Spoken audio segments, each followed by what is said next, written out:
Shopping డబ్బులు అవునండి.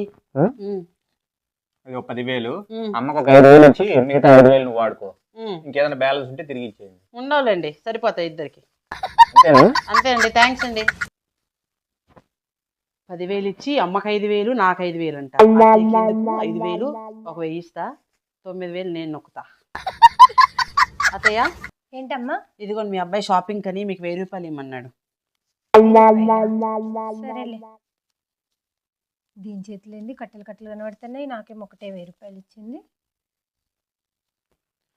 10,000 ఇచ్చి చిరొక 5,000 తీసుకోమంటే షాపింగ్కి 1,000 ఇచ్చేసి మొత్తం ఇదే నొక్కేసిందిగా దొంగ మొఖం. ఇంకా నేనే ఇస్తాను అమ్మకి 10,000. అప్పుడు కానీ దీన్ని తిక్క కుదరదు. అమ్మా ఏంటి నాన్న? ఇది ఒక 10,000 షాపింగ్కి. అవునా? ఎందుకురా, ఇచ్చినావు కదా కోడలి పిల్లకు. ఉంటాయిలేమ్మా, తీసుకో. సరేరా. దివ్య, అత్తయ్య ప్లాన్ సక్సెస్. నా దగ్గర ఒక 10,000, మీ దగ్గర ఒక 10,000. లేకపోతే ఒక్క 10,000 ఇచ్చి ఇద్దరిని 5,000 అంట. ఏం సరిపోతాయి అత్తయ్య కదా? మొత్తానికైతే 20,000 లాగేసిన. హ్యాపీగా కొనుక్కోవచ్చు పండగకి.